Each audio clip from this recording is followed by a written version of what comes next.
part of the shift around purpose, meaning, mission, duty is like, just pick up the mantle you were given.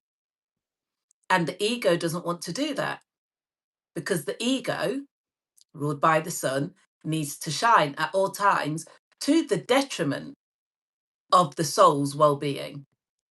And I think if people understand that, there's no such thing as dissolving the ego, which a lot of people talk about. There are ego deaths, but you don't get rid of the ego. What you do is you push the edges of the ego. So you expand beyond what the ego feels is safe, because the ego is just a gatekeeper, right? It's trying to protect you. So if the ego is attached to, I'm a doctor, I must be a doctor at all cost, it will happen at all cost if it is not your purpose. At all cost. It will cost you everything because it's not aligned, right?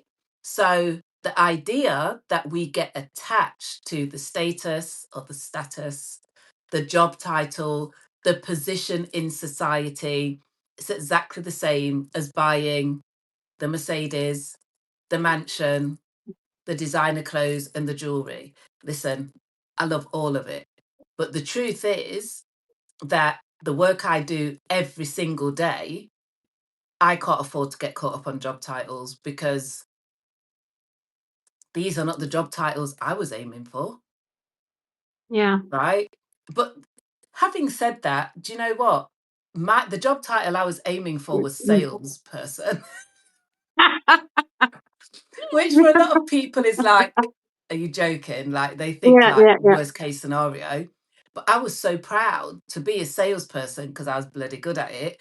But I was chasing money, right? Meaningless. I don't care who you are. Like, the thing that you would pay people to be able to do, i.e., you would give your time freely, is likely to be aligned with your purpose way more than the thing that you get paid for. And at the end of the day, if we're going to let something like the identity that we inherited from our parents, our family, our culture, our friends, our schools, our education system, society, if that is going to get in the way of your meaning or purpose, then that's the starting point for your work. Right? Because as I was saying to you earlier, Gordon Ramsay's a cook. Likely the most famous chef in the world, or one of, but he is a cook. I don't know many people who go, you know, I'm so proud to be a cook. Yes, you can call him a chef and you can whatever else, but he's a cook, right? Paul Mitchell's a hairdresser. Like, John Frieda is a hairdresser. They're brilliant. They're great. But because it's their purpose and there's so much meaning in it, they've taken what would once have been seen as a low paid, lowly task or job, and they've made it brilliant. Right? So if you're going to follow your purpose, just be the best at it and divorce the identity that is costing you everything. Just get rid of it. That sounds so easy. And do then, you know what? I understand that it's a process, and I will say it took me maybe a decade to fully transition, to be able to like turn up on a live like this talking about being a psychic, an astrologer, and a soul therapist, right? Because I was so tied to my corporate persona, right? And I was so proud based on where I'd come from and where I'd got to, and I was doing this job and I'd made all this money and had all the trappings and everything else. It was like there was so much pride attached to that ascent that it was so hard for me to consciously say, well, do you know what? I know. Being a salesperson was the psychology aspect. I loved it. Like, I saw Tony Robbins because I was being trained as an IT headhunter, right? So it was always adjacent. right? So all of the like spiritual training, things about manifesting and, you know, personal development, it's adjacent to sales. You want to be a good psychology. So it felt good enough, right? And so what that does is it gives you a level of satisfaction, but you're still pursuing the thing that's going to burn you out. Do you know what I mean? So if you don't start doing the work now to make the shift, then your soul might just create a scenario so intense that you have to collapse, you're broken open, and you have no choice but to follow your purpose. And I don't say that as a warning, it's just the fact. Because if my whole life didn't collapse and fall apart, I'd have never followed my purpose, even though I knew what it was or had an idea of what I should have been doing. At A level, I wanted to study psychology. And in fact, I did a psychology A level. But my family wanted me to do law or business. And I wanted to make money, so I went into sales.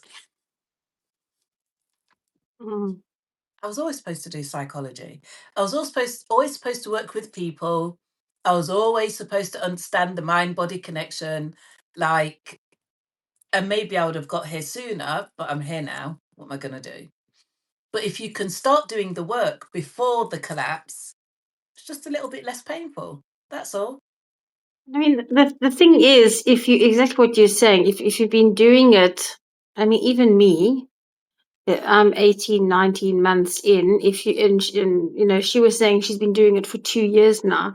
You know, you can't say, "Well, I'm just going to do it more. Or I'm going to go do it harder, and now it's going to work." It's not working. Something's not working. So you need to be. At least I was constantly searching for something, and you know, always refining and skipped step. Mind blow. And it's like, yeah, that's what's been happening. And so, you know, for how long are you going to say, I'm just going to keep doing what I'm doing and hope for the best? At some point, you have to go, my God, this isn't working. You know, maybe there's something else. And that's the identity attachment. Because then what you're doing is brute force, right? You're kicking doors down that aren't your doors because they would open for you. Exactly, right? And I don't know what it is in the human psyche that has decided that if it's not hard, it's not worth doing. If people understood the path of least resistance, Wu Wei, like effortlessness, flow, their lives would be so much easier. And I just say that from experience because I did a lot of my life on hard, and learning all of those theories and philosophies means that I just do life on easy. Like, I'll always work hard, but if I put an offer out and no one buys it, it's over, it's gone, that's it. Oh, I know. Yeah, I have a rule. As long as one person buys it, we're doing it. Yeah. If no one buys it, okay, it doesn't work. No attachment. And I know it's like part of my human design and where I am in my life and my experience, my background, but I just am a firm believer in the path of least resistance. Just don't do life on hard when you have a choice. Yeah. So if something's not working, try something else. Something else, something else, something else. No? Why is it not working? Yeah, I mean, there's more to it, right? And maybe sometimes people just don't have experience of what it feels like to be in flow and for things to flow. Maybe people don't have a frame of reference for the path of least resistance. We had this whole conversation about how everything was so easy. So why is this so difficult? Oh, because everything in my past was easy. I said, okay, so let's unpack it. What? And then in the end, it wasn't easy. It was horrible. But because it all worked out in the end, it was easy. Your mind is tricking you into believing it was easy. But everything that this person had done was difficult every single time. But yet when they tricked themselves into thinking back, going, but I'm so used to everything coming to me easy when you talk about flow. But then when you Mhm. unpack flow, there was no flow. You fought tooth and nail for everything. But now it was easy? I said to my God, what's hard for you then? I mean, it Right. was So there's no difficult. frame of reference for when things flow. So Yeah, when something is effortless or when it flows is when something, it's not magical, but it kind of appears, or it feels as though the universe conspired to bring people into your life or bring things together, or you go for an interview perhaps, and the job you went for is no longer available, but they're like, but we have this job which I think is a much better fit, and it turns out to be something that is just like a glorious experience. Or somebody offers you an opportunity and you go for a coffee and that unfolds into something greater, right? So when there is the opportunity to do something which is the path of least resistance, go with it, right? The idea of just like fighting and tooth and nail and the struggle and going harder and harder and harder, you're going to burn out, first of all. But the other thing is, on top of burning out, you're just going to delay your path, which is taking you towards your purpose. yeah.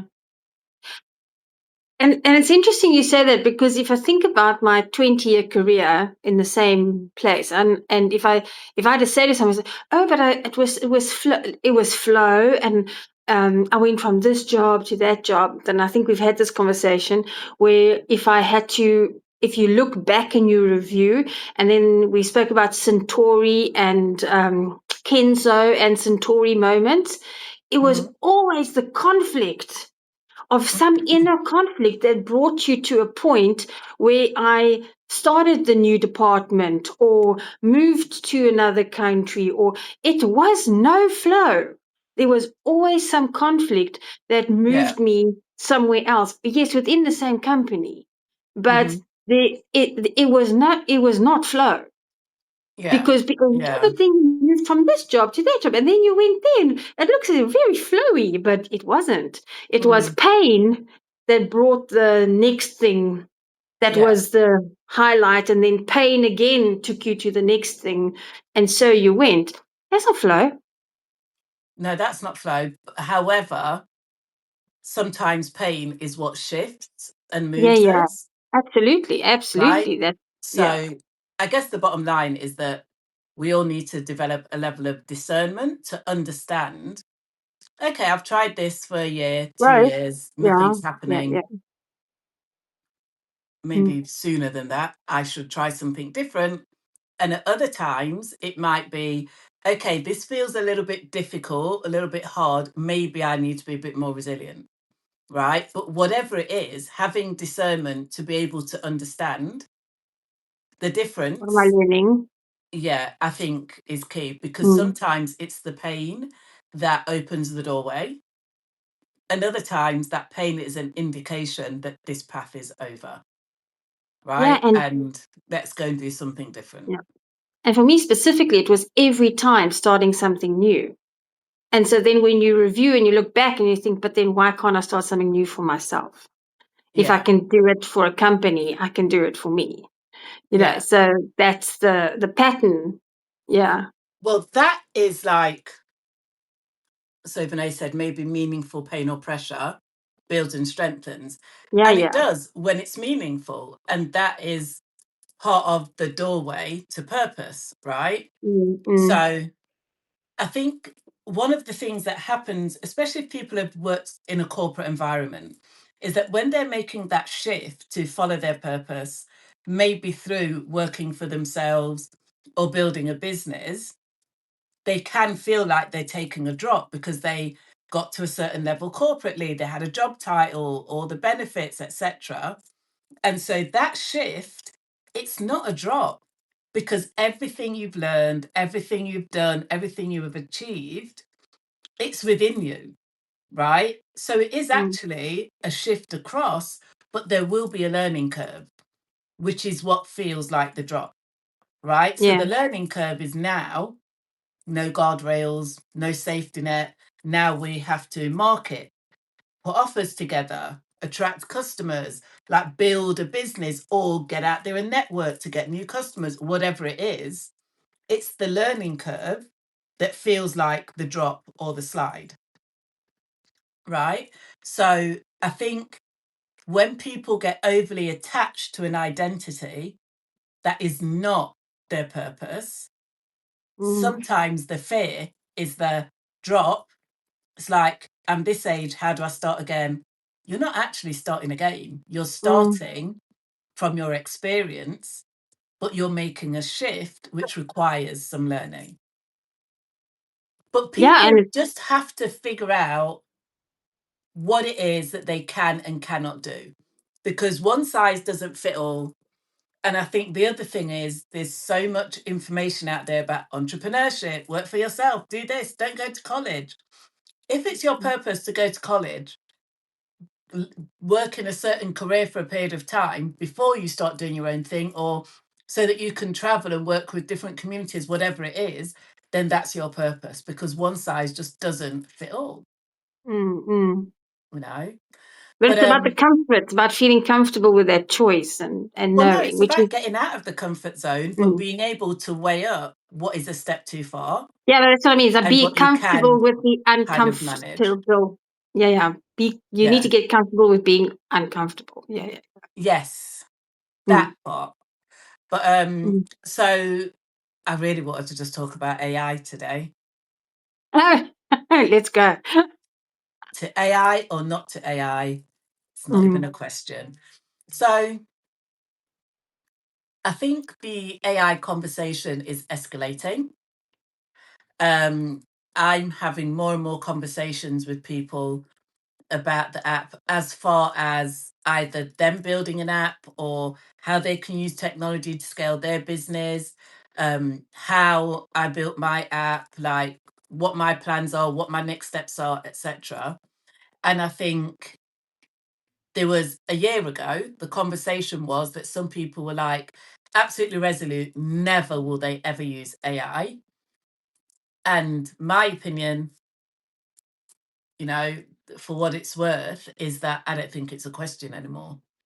And in fact, I'm pretty sure that if people are not using AI, not only will they be left behind, but I think they're missing an opportunity. And AI is not ChatGPT writing your book or posts, even though it can be.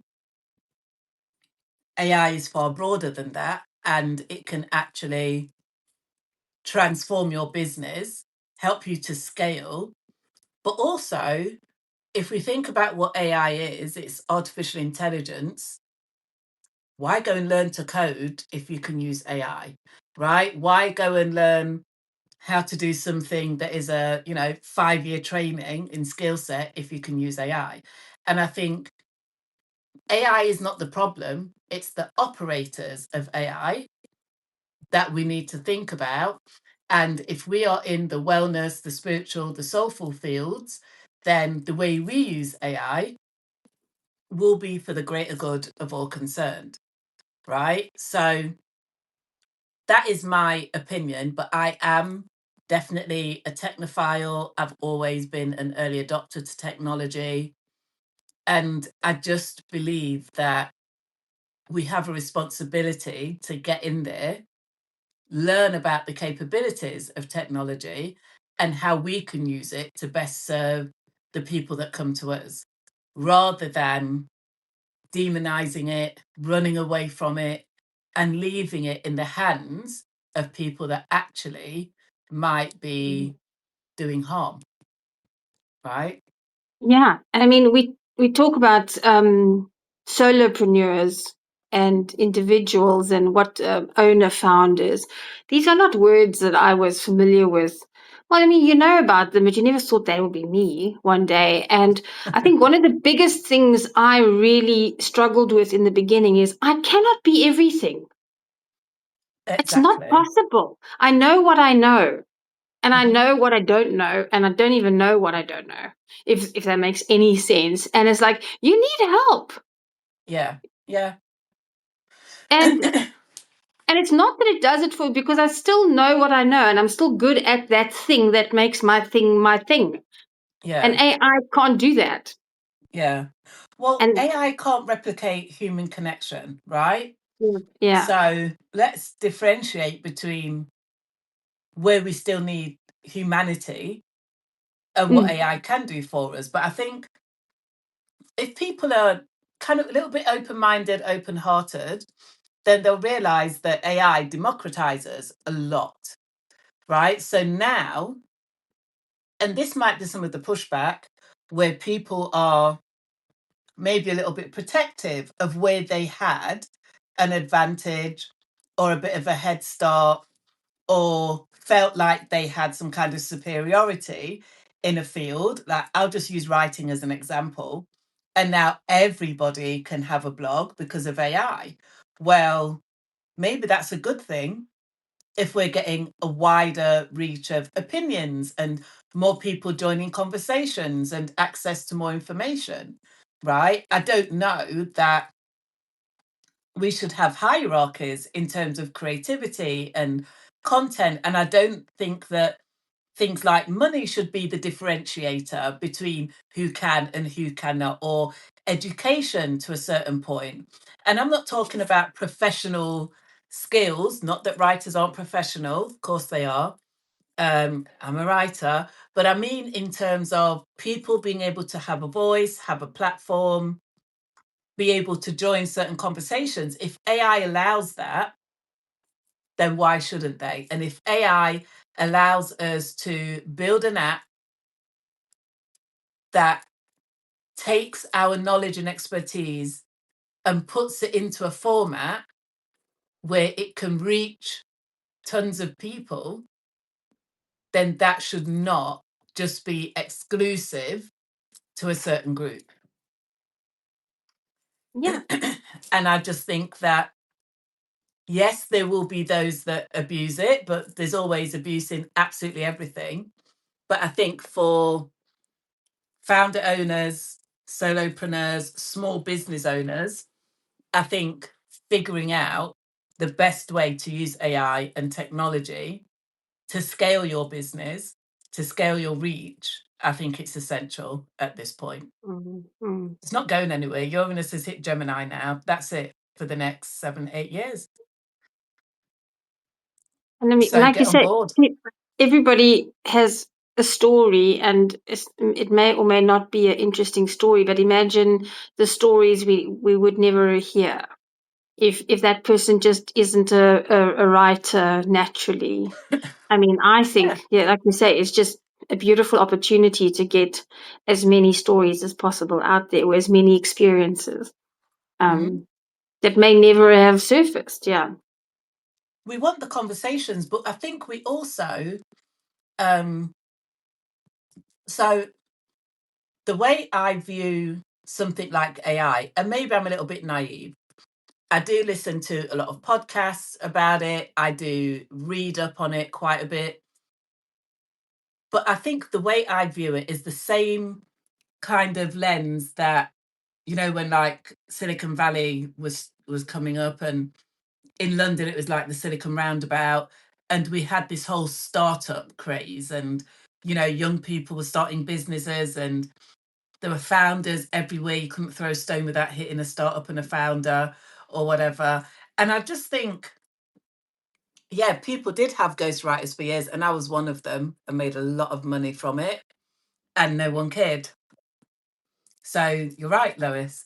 But yeah, it's the idea that there was this whole movement where all of a sudden there was investment everywhere for the best and the brightest, right?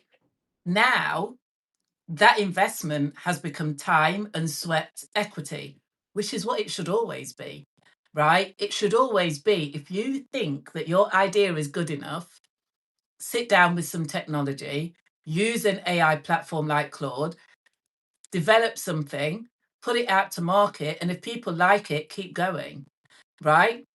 That was not available to absolutely everybody. And without referencing the president of the United States of America, who seems to want to take everybody back 200 years, it's like there were real barriers to entry for people, for women, people of color, people from certain countries. There were real barriers to that whole startup phase, right? It was a real battle to get your startup funded if you didn't fit a certain profile. And I know this from working with investors, from being an investor, from being a big part of the startup whole like scene for many years. And now nobody gets to stop anyone, right? Nobody gets to say, you cannot do this, create this, own this, sell this. And I think democratization in a time like this, where even though DEI, this is getting real political, but anyway, even though DEI did not actually work particularly well for people of color, the people that benefited the most were white women, go figure, even though it wasn't particularly favorable for everyone, it still gave some people some hope, right? It still felt like, oh, there might be an opportunity. Now that so much of that has been removed, it's even more important that people figure out, how do I use technology to build what I feel is a great product, service, business, or whatever it is. You don't need permission from a company, a university, or a country to now build what you think humanity needs next and what you think is the next big thing. And I just think we've played within those lines, we've coloured within those lines way too long. And if people are willing, and I know that technology is not easy for everybody, right? But I think if people are willing to be a little bit open minded and take a step in the direction, they might be quite surprised at what they are able to do using a platform like Claude. And I say that from a position of somebody who's worked with technology since the 90s, right? Not that I'm a coder, but I understand technology and I've worked in and around it for a very long time. And I've worked with investors for a long time and all the rest of it. But I just see so much opportunity for people, no matter what, no matter where they are in their career or on their purpose path, to really go big and make some amazing things happen. I just think everybody needs to use these tools. And they're free to a point. For the most Yeah. part, they're free until you're doing Yeah, something yeah. constructive. What is it going to cost you to get off social media, stop doom scrolling, and get onto Claude for an hour or two? Play around with things like, I'm definitely going to do something around technology for founder owners at some point, maybe after the challenge. But I think the thing that I would really want people to do is to stop being afraid of AI, right? It's like, do not play into the hands of the elites and the AI empire builders and everybody else who is trying to fearmonger and tell people how terrible it is and this is going to happen to humanity and there'll be no jobs and there'll be no this and there'll be no that. Yes, the job markets are crashing, but other opportunities are opening up. And I think if people can overcome their fear of technology and understand that technology has to be operated, right, then they are more likely to see the opportunity for the work that they do or whatever they want to create in the world, because it's here to assist us, right? It's not actually here to destroy us, which is a huge conversation. Yeah, on its own. Yeah. I'll take a robot chef. It's unlikely to happen, but I'll take one. If it's going to strangle me in my sleep, well, a man can do that. Do you know what I mean? It's like, come on, like, too many sci-fi movies, right? But I genuinely believe that the fight against AI is maybe the wrong fight.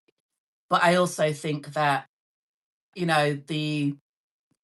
I did the exhibition, there were a lot of women in particular who said, like, one woman was like, oh, I don't do technology. And I was like, have you got a mobile phone? She's like, yeah. I said, get it out. She got it out. I said, right, scan this, download the app, let's talk about it.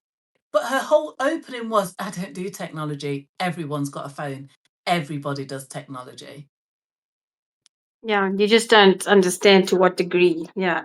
That's it. Mm. Right? Mm. It's not as alien as some people want to believe. And I'm not saying it's easy for everyone, but there are opportunities, is what I want people to understand.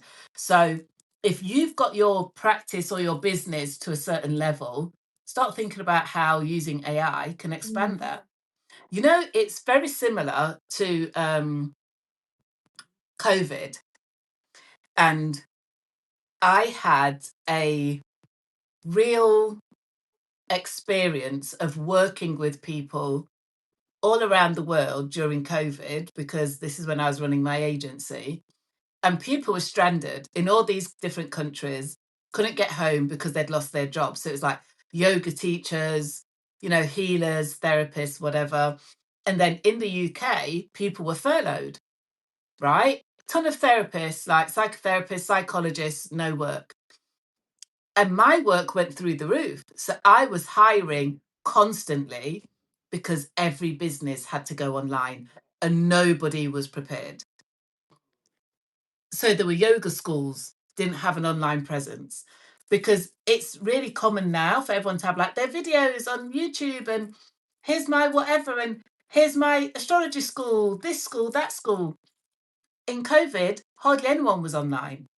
Right? Everyone still had a shop front, a storefront, or whatever. So there was this huge rush for everybody to get their business online because they were losing money. Businesses were closing left, right, and centre. We're coming into a very similar pattern again, astrologically. So we are seeing some of those same points that took place, as in like where planets were during COVID, are repeating. Not exactly the same. And it doesn't mean that there'll be another lockdown, but it's very likely that there will be a similar pattern taking place as with COVID. And I just think to myself, if people have forgotten what happened in COVID, then this is the moment to remember that and really think about AI as people thought about YouTube back in the day, or Twitter and Instagram, right? We're right at the beginning of that. So now is the time to really figure it out. It's not going anywhere. It's just going to get wider and wider, and figure out the best use of it for you, because people really did miss out on early YouTube, getting their business online, doing videos, TikTok, all of these platforms. People missed them. Do you know what I mean? And it's like, we're kind of in that spot again. So what is AI offering you and your business? And if it's as simple as having AI write 10 Substack posts every Monday and posting them throughout the week for you so you can focus on doing something else to build your business, so be it. If it's going to be your marketeer, if it's going to like come up with ideas and help with the creative process, whatever it is, use it for something. But my idea is get an app, get a website, get online, like own your digital space. Get an app, get a website. I spent the majority of last year trying to put together a website, and I was all over the place. I eventually packed it up. I went into Claude Code. It wrote it in 3 days. I haven't 3 done days? anything. 3 days. I haven't done, I know, because I was on and off it. It's not like I I was going to spent say like 4 3 days. hours. Yeah, not only 3 hours, but you have to do this, and then you have to do that, and then you have to do that. And I didn't have time to sit with it for that long. But if I think about it, I think, how much time did I waste last year? My God! But I did shelve it because I first want to get through the purpose code and the offer. I want to get through the challenge. That's the word I'm looking for. And once I've gotten through the chat, it doesn't help I build a website now and my offer changes, right? So You can I want, change it. AI will yeah, change it yeah, for yeah. you in half an hour. That's why I've shelved it until I'm ready.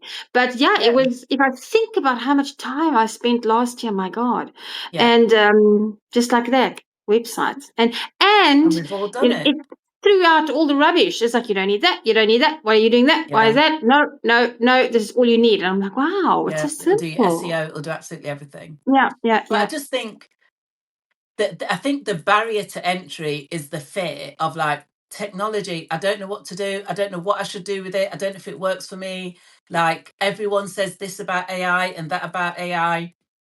I think the idea is get in and play around with it. So there are platforms like Lovable, 11 Labs, Base 44, which I don't use because they will kind of own whatever you build. You have to stay with them. And obviously for my business, I need to own everything. But the general idea is that if you can think of it, AI will create it. Right. So when I was doing the exhibition, I used AI to like create the stand design. I think I shared some of the images with you or the diagrams or whatever. And even though it wasn't responsible for doing like the final designs, it still helped so much for me to Look be able and to look at these feel. 3D Yeah, yeah, renderers yeah. and like understand spacing and where things would go and that kind of thing. Like there's nothing like it did all my logos for the purpose code. It even Did told you the everything. size. I know because I helped you a little. It even told you the size of the lettering, so where people can read it. And Yeah. I was like, wow. And I mean, I love graphic designers, but you're not a graphic designer. I'm not a graphic designer. And I'm it was so definitely not. cool to read that and go, oh, yeah, that makes sense. Like, oh, that should be that size so people can read it as Yeah. they're approaching the stand. And I was like, wow, amazing. Yeah, it's Yeah. cool. I mean, that is going to be the last thing that I Yeah. specialize in ever, design, as Yeah, you yeah, know. yeah. Mm. But it's like there's an AI for that, right? And this is where I think that I understand people's resistance, because if you see your job draining away because now AI does it and does it better, your job is not to like scuttle off into the corner, it's to get on top of the AI. So imagine that you're a graphic designer, you've got years and years of experience. Create an app or a website that helps people like me get their designs right using AI. It doesn't mean that you no longer have a job, a career, or whatever. It means you figure out how to harness AI so you can help lots of people instead of working one-on-one projects. Right? Use it to scale your skill set. Yeah. And I think this is the bit that people are missing, right? Is that they are seeing it as competition rather than an opportunity for them to get on top of. Right? So if you think about the purpose code, it's almost counterintuitive because it's like the chat function is called Ask Sharil, so I've made myself redundant. Well, absolutely not, because who is writing the app? That would be me, right? But now, instead of having to answer questions from hundreds of people, they can all go into the app, ask whatever questions, and get answers. So the idea is get on top of the AI. You operate the AI, own your space within the AI realms, and figure out the best way to replicate your skills and expertise and share them with people. It's that, I don't want to say it's that simple and that easy, but it kind of is. And okay, reality check, lots of time, lots of work, lots of working through errors, lots of fixes, etc. But you don't have to hire a developer. You don't have to hire an architect, like a web architect or whatever. You don't have to get lost in your head overthinking, does this work, does that work, if I do this will that happen, you know, if this then that whole thing. Put it into Claude and Claude will be like, okay, yes, this will work, no it Even won't. the UX, it even did the UX, the user It experience. does everything. Yeah. It literally does I know you everything. tested it extensively, but I mean, I thought it was quite amazing if that's how it came out. It even thought of that. Yeah. Crazy. Yeah, because it's technology, right? And here's the thing, AI is not new. People have been using it for decades. It was just very industry facing, right? So it's had time to develop. People really get it. But now we've got companies like OpenAI, Anthropic, who have developed it to a point where it is so user friendly that we'd be like amiss not to really try and use it and play with things. And I'm not diminishing what I've done, because I know. So like I delivered an app in 4 weeks that took me 30 years of work experience, right? So I'm not just saying anybody pop up and whatever. However, what I It's not am going to be saying the same. is, Yeah. if you have a skill set, if you have expertise in an area, your next job is to put into the purpose code, under purpose, something along the lines of, here's who I am and what I do. How can I use technology to scale my reach, my business, my practice, or whatever? And you'll get a pretty solid answer. Yeah, use AI. Do you know what I mean? It's like, use it to assist you in developing your ideas. So no one's saying that you have to know what to do, but at least start playing around, getting familiar, and working with some of those ideas. The thing is that I've noticed now playing around on the purpose code is like it can give you ideas, but what it can also do is sometimes you, like for instance with me, I'm not always, don't always know what I know. And so what it does is actually really slowing me down, is because I just pick up the pattern, and it's Yeah, really slowing me down to try to understand how I pick up the pattern. So it's the other way as well. It's not just, helping you find something that you could do, but it's something you already intuitively do, and it can actually just break it down for you into the perfect offer, which yeah, is what I'm busy learning about yeah. myself. Yeah. So are you doing the prep at the moment? Yeah, Right? busy doing the prep. Yeah. Yeah, yeah. And So yeah, working through I've your had to skip go step. speak. I've had to go speak to people and send messages out and get feedback, and it's like my worst thing in the world. But Cheryl did not get me to do that, but Ask Cheryl got me to do. Did I not tell you to do that ever? You did, and I didn't. Oh, what you're saying is you didn't do it when I asked you to, but you did Yeah, it when the app asked you to. exactly. Power Crazy. of technology. You see, that's the other Mm. thing. I really think that one of the biggest things that I was surprised about and didn't plan for or expect, and I don't think I've heard anyone speak about this, and it's really, really important, is the novel aspect of having an app. And what I mean by that is the response that I've had to the app is far greater than any other offer I've ever put out in this space. And I just Mm. think that the novel aspect of having an app on your phone that you can ask questions and you can look at daily prompts and do all these other things, I think that is so like potently engaging. We already know that social media has trained everybody to be on their phones all the time. So that part of the job's been done. And then ChatGPT has trained everyone to get comfortable with AI.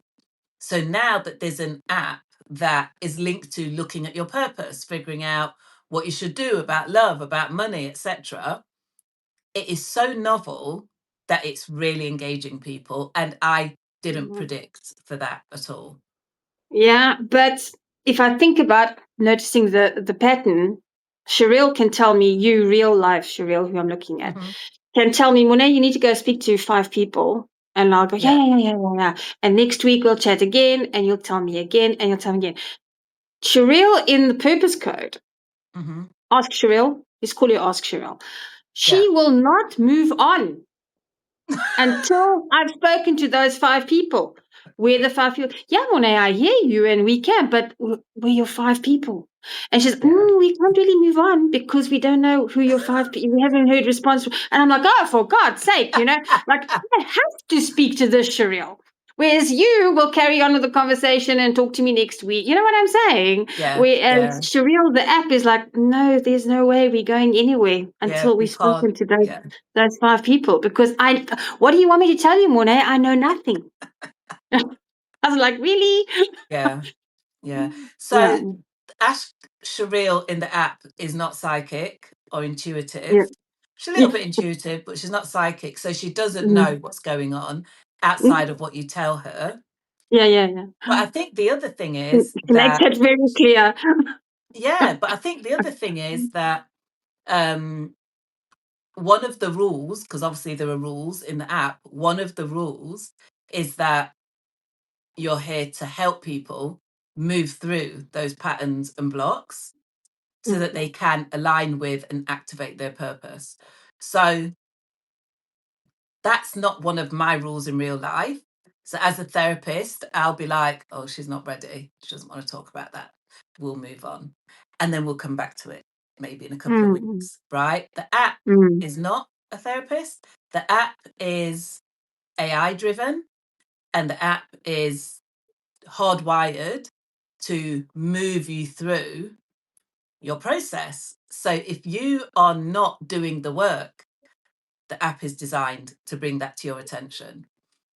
If you don't want to fill in a daily prompt, Working. it will come up again the next day, same Mm-hmm. prompt. You don't get to, I mean, you can keep choosing if you've got unlimited access, but those prompts that you skipped past, they will come up again the next day because they're not just well thought out, they are designed for you because it's all about your birth chart.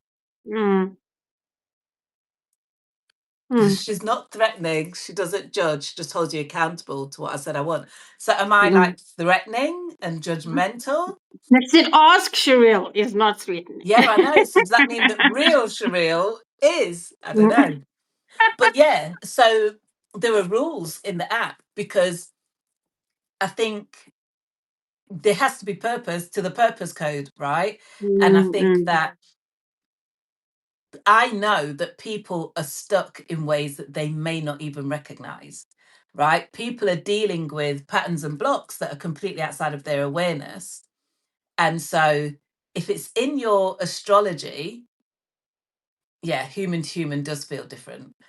And so if it's in your astrology and the calculations are raising something, the only way to get you through it is for you to do the work. And it is really hard as a human to say to somebody, you've got to divorce that identity.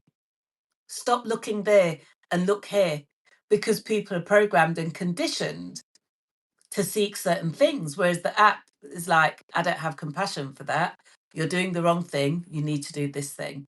Here's how you're going to get from A to B. Here's what you need to do. And so there is that element where the technology is firm and does hold you accountable, which makes it even more powerful in terms of the purpose, right? Because if you pick up the purpose code, you're ready to work on something, which I just think is really important.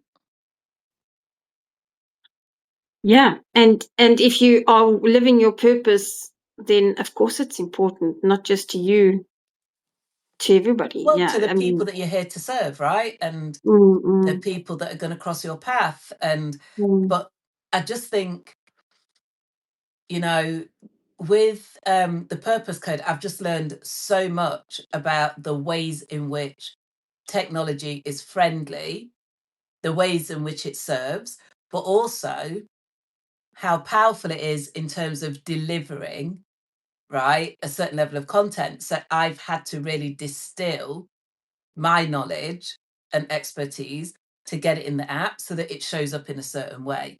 And then hearing people's feedback gives you a really, really good idea of what works and what doesn't. right? So it's like that in itself is a practice, being able to get your knowledge digitized in a certain way that it serves other people. But then once it's done, it's serving large numbers of people that I'd never be able to serve in, like, I don't know, if I think about the number of people that are in the app, I don't know how many months it would take if I was doing a consultation for each of them, like knowing how many consultations I can comfortably do a week. They're in the app, right? And so I get to keep developing the app and keep doing offerings like the challenge, which is delivered through the app, which in my mind makes it more fun, more enjoyable, way more interactive. But I also know that I don't have to sit with 100 birth charts and give people results and insights because it's calculated via the app. That's just not possible. Yeah, and we can just keep reading what's there. And I mean, I've had to go back and read things over and over and over, and Yeah. yeah, Yeah. But your and I charts are think calculated, you know, and yeah, that is the key. That's the fundamental part of it, is that the time it because takes an astrologer yeah, to calculate a birth chart, unless you're an astrologer, you would never understand. Like, I can spend weeks on a chart. but yeah. So what I'm saying is sitting in a session with you. Mm-hmm. Once the session is over, I've either taken notes or I've recorded it, which means I can listen. But on the app, I can tackle it from this end and that end, and I can read it over and over. And Yeah. it's. I'm not saying you're less engaging. I'm just saying No, I get it. I It think there is gives your value in you in one-on-one with you, but this also gives me opportunity and also to ask stupid questions, which sometimes I'm very honest. I'm not going to ask you because you're a little bright. yeah, I don't want to. I yeah. don't want to look I'm stupid a bit here. like, yeah, I'm like, Monet, that's a stupid question. Don't you know the answer? Yeah, But yeah, but I don't mind the app no, telling I me get that. it. I get it. But it's the whole idea that you have this device in your hand, or you're on your laptop or tablet or whatever, and you can just sit and go deeper and deeper. And I do it, Yeah. right? I check all the time. I'm like, okay, so this is what I'm thinking of doing. What is my next best step? And Shereel will tell me, right? And it'll be like, well, what about this? And she'll also tell me, well, I've given you the answer. Like, I answered that 2 questions ago, or I answered that this morning. Like, why are you asking me again? And it'd be like, oh, okay. Right. So it's like the opportunity to learn and deepen your understanding of yourself Yeah. is what the purpose code gives you. Whereas in a consultation for 90 minutes or 2 hours, yes, you can ask questions.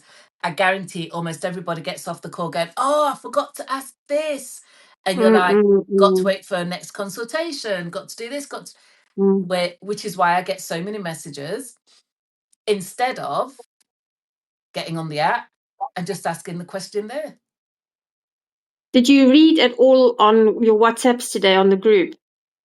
I haven't managed to get into Okay, so thanks to the purpose code, I then noticed on my Claude that it was mimicking my skipped step, and I could call it out. And I said, "Hello, that's a skipped step you're doing right there." So And I tell said, me how "Yes, that showed up. on my Claude, not your Yeah, Claude, but not." how did it show up? What did it No, do? it just went straight to because my skip step is that I go to the end product, is like I know all the steps, so I don't sit with the problem and sift through the problem and come to Oh, realize it. I don't just sit with the problem and come to the end result. I go straight to done because I know what the okay. problem is. I've seen the pattern. Here's the problem. Go. And what that means is that my ideal client is going, I don't recognize myself because that's not my problem. Oh, no, you don't know it's your problem. I'm telling you it's your problem. Well, that doesn't work, does it? And I know No, you've it told me this doesn't. before, but Claude immediately went to the solution. And I'm like, just skip the step. Like this pattern. And so I said to it, do you have a skipped step? I went back and said to me, yes, I do. Said to me, I No do. way. What? So what did it say its skip step was, or it didn't Its tell skip you? step is that its program is to create, deliver, and make some, produce a product.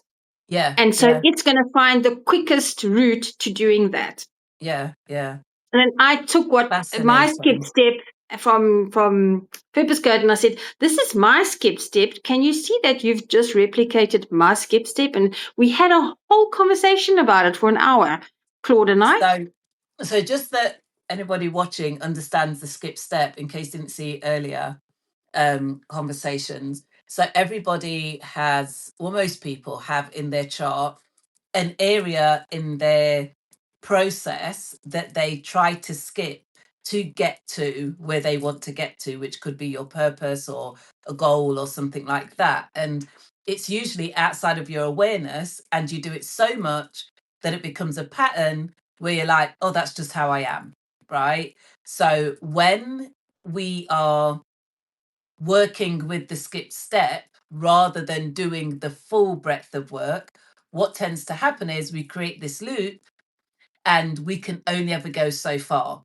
So this is where people have like a bit of a set point in terms of the income they generate, or they can only, I don't know, hire 3 people, but if they hire 4 it collapses, or they can only work so many hours. Like there's all these limitations that come into play because that skipped step is usually a planet or an asteroid or a point in your chart that indicates that there's some kind of wound, trauma, or old memory that you need to work through to open up to be able to go through and complete things and go beyond where you've ever been before. So for most of us, the skipped step often looks like avoidance, overcomplication, overthinking something, like not enough clarity, that kind of thing. So yeah, And so that's and fascinating. if you work with an AI, I can almost guarantee you that your AI has your skip step That is so interesting because because it it's had mine. mimicking you. Yeah, it had Yeah. my skip step, and I So immediately recognized it.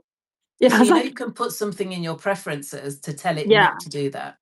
That's the whole conversation we were having this afternoon. Is what would I put into the Yeah. instructions for the project, right? Yeah. So yeah. So one of the things that I put in my preferences is that it starts every prompt with my name. And because AI gets tired, right? And sometimes it'll say, go to bed, Nashville, I've had enough. And it'll be like, Yeah. absolutely not. You keep working. So I have this thing where it's like, address me with every answer. So as soon as the answers start coming back without my name at the beginning, I know that it's running out of usage, storage, or whatever, and it's not operating as well as it should do, or as well as it does at the beginning of a session. Mm, mm, So it's mm. like you have all these little indications. But one of the things that came up, I don't know if anyone else noticed it yesterday, is that Fable 5 is currently unavailable in Claude. I did notice. Yeah. Did you click on the learn more? No. So it got The shut next down one. by the government. Love Oh, that. I did. I did. You're right. You're right. Drama. There's Yeah. 2 things that got shut down by the government. Yeah. So yesterday I had an absolute mare with Claude because I was like, why are you answering me like this? Like, what is going on?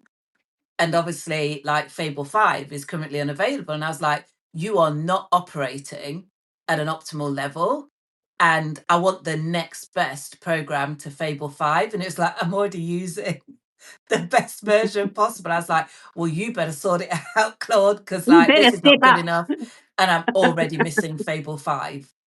Mm, So hopefully they bring Fable 5 back because it is phenomenal. But even like Claude in comparison to chat is like out of this world. mm, Listen, if you're still using chat, get onto Claude. mm. There's no comparison. It's like No. night and day, absolute night and day. But yeah, so you can put that in your preferences so that it Mm, does work through things. But at the end of the day, it's AI, it's technology, right? It's a program. It doesn't have the sensibilities of humans, He and also we are the gave me, operators. yeah, also gave me a universal prompt every time I wanted to do deep work. Said, go save this somewhere in your prompt library, and if I ever do this again, because I'm fallible, it even admits that I could, then this is how you start a conversation with me. So I'm like, okay, cool, thanks. Yeah. So at the end of a session, you always ask it to summarize, to give you a new chat prompt, and start a new chat the next day, because it runs out of usage and it will start billing you for extra storage, usage, whatever. So you should always start a new chat. But yeah, like, I'm not even joking though. Like, Claude is very good at things like that and telling you, like today. So some people were getting a 404 error on the app, and we've been working on it for a couple of days. And I'd started a new chat this morning, and Claude was like, okay, here's what we do. Like, get a fresh master file. We're going to do this. We're going to do that. We're going to stop using Google's like forms and system forms or whatever. That is what's causing the app to crash. And I was like, wow. So Google is crashing my app. And Claude's like, we're going to wrap it and we're going to protect it from Google so you can launch it. Because really, we should be using like Firefox and Brave, and right, we shouldn't really be using Google in this day and age. We know better, but it's universal. And even like Safari if you're on a Mac. And it's like, so now it's protected on every browser. So Claude has effectively wrapped my app, and I'm pretty sure soon I'll be able to go native with just Claude, especially with Claude Code. I don't think I'll need to like hire developers for the app to go native, which is going to be phenomenal. So it's getting better every single day. And I think because Fable 5 went down, I think they did some work on Opus. Yeah, That's yeah. the operating system I'm currently using. So yeah, they're on it. I think Anthropic are doing a great job. And I'm not going to say that any AI company is more ethical than any other, but for functionality and capability, I'm all Anthropic. I just don't know. And I might change my mind in the future, but for today and right now, that's where I am. So Most solopreneurs I'm following and listening to, and they're all on Claude. Claude, yeah. Well, they just keep releasing more and more iterations, right? So you've got the regular one, you've got co-work, you've got code, you've got design, and it just goes on and on. Brilliant. And most of them it is ethics related, so they specifically talk about. I don't try to pay attention to stuff like that. I'm not really interested. But the founders are apparently a little more ethical and Yeah, they've got a moral compass. Mm. Yeah. But I just think, yeah, let's see where AI can take us, and let's not be afraid of technology. I think technology is here to serve us, and the sooner we can get on it, get involved, the better. So if anybody's listening to this, I've never been technology averse, but I've always been a little bit afraid of it because I always feel like I'm a little bit too old. But I always manage. And so I always think if I can manage, anybody can manage, to be quite frank. Yeah. Yeah. Yeah. It's actually not really that user complicated. friendly. And there's so many It's really user videos. friendly. But I think, I'm definitely working on a couple of ideas around helping people to introduce more technology into their business. That'll And be like I said, awesome. this is something that I did during COVID, and it was so satisfying, like helping tons of clients, whether they were developing apps or online classrooms and like, whatever they were building. And I just think now we've got amazing technology and tools that can help all of us do that job really quickly, really easily, and really effectively. And I just don't want anyone to miss out on the next gold rush, because that's what this is. So, and there are lots of signs in the sky. So Pluto is in Aquarius. Aquarius rules innovation and technology. Uranus, the the ruling planet of Aquarius, is now in Gemini, where it is actually the higher octave of Mercury. So it's given us this like supersonic power to do things like code and write and create, and like technology is being transformed, and it's being transformed for the greater good of the people, right? This is not about keeping it for the elites. This is about democratizing technology so we all can figure out how to benefit.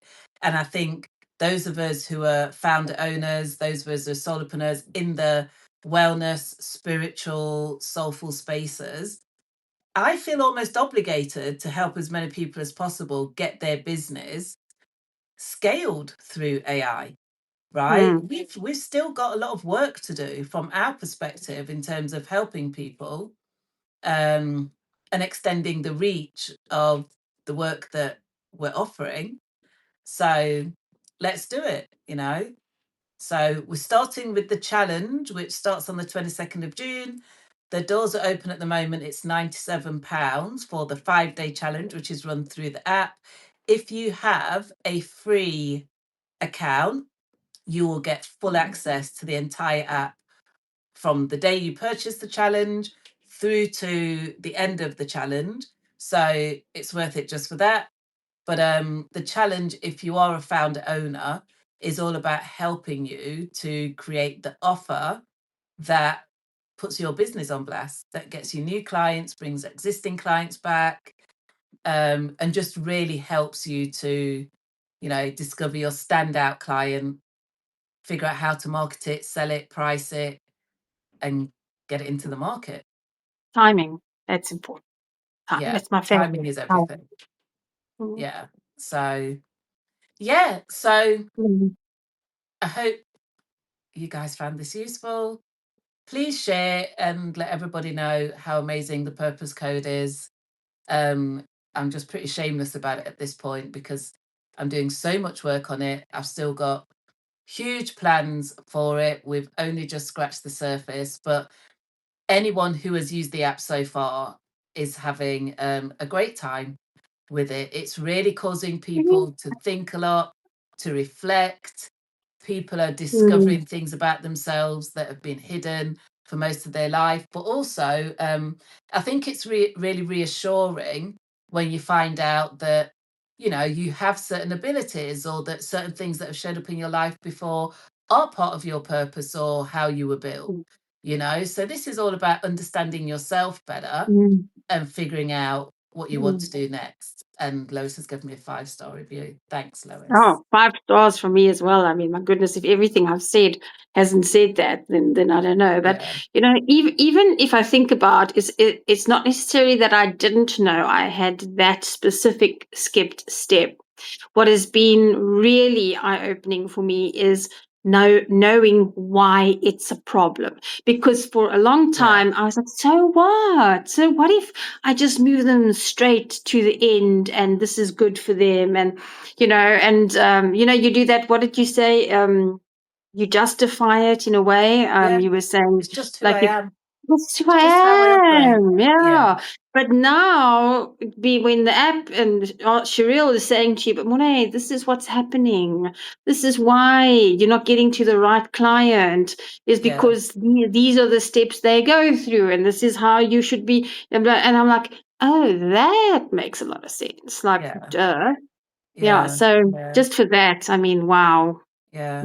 And the truth is that behind it all, it's powered by astrology, right? And astrology just never lies.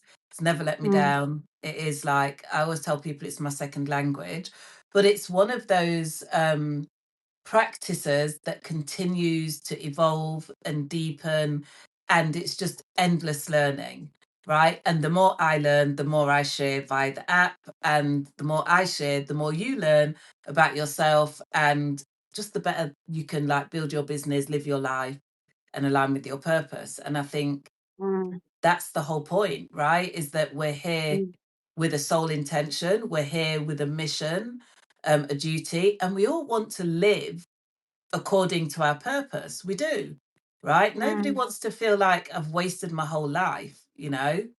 So this is just one way of figuring it out. And you don't have to know astrology. You don't have to understand astrology. There's very little astrology in the app, apart from your birth chart and your placements. But all of the prompts, all of the answers, everything is tailored to your specific chart. So nothing's generic. It's all about you. And sometimes let it be all about you. Right? That is nice, because sometimes we'll throw out, I know you want to come to an end, but it'll say, oh, Mona, you know what, you're Virgo second house, Virgo moon second house, of course Yeah. you do this, and this is Yeah. why. And I'm like, oh, okay. I know I'm a Virgo, but I don't know what that means. Yeah. But Yeah. yeah. Yeah. I Anyway. mean, it's about self-acceptance, but if you really want to know, I mean, you can go Google it, but you don't have to know. What you do need to know is your patterns, what's working for you, what's not, Yeah. what you can change, and what's ready to evolve, right? And Super excited. Yeah. I think just using the app gives people a sense of purpose, right? Because now you're starting to understand yourself and hidden truths are being revealed. So yeah, if anybody wants to know where the link is, because somebody did ask me, there are several posts in my Substack, Beyond the Veil. There's also a section which is the purpose code. So if you put the purpose code into Substack, one of those posts will come up and the links to the app are there. And yeah, otherwise you can go to the website, which is thepurposecode.app. So it's .app, not .com. It is thepurposecode.app, and you can download the app there. So free to download, get your purpose archetype, your birth chart placements, start getting the prompts. And then if you want to know about love, money, couple synastry, when you're going to get married, which a lot of people seem to want to know, who you're going to fall in love with, when you're going to fall in love with them, and what to do about your current relationship, which a lot of people ask me. That's all there in love, and you can upgrade for £89 for the whole year and have full unlimited access to Ask Shereel, the chat feature.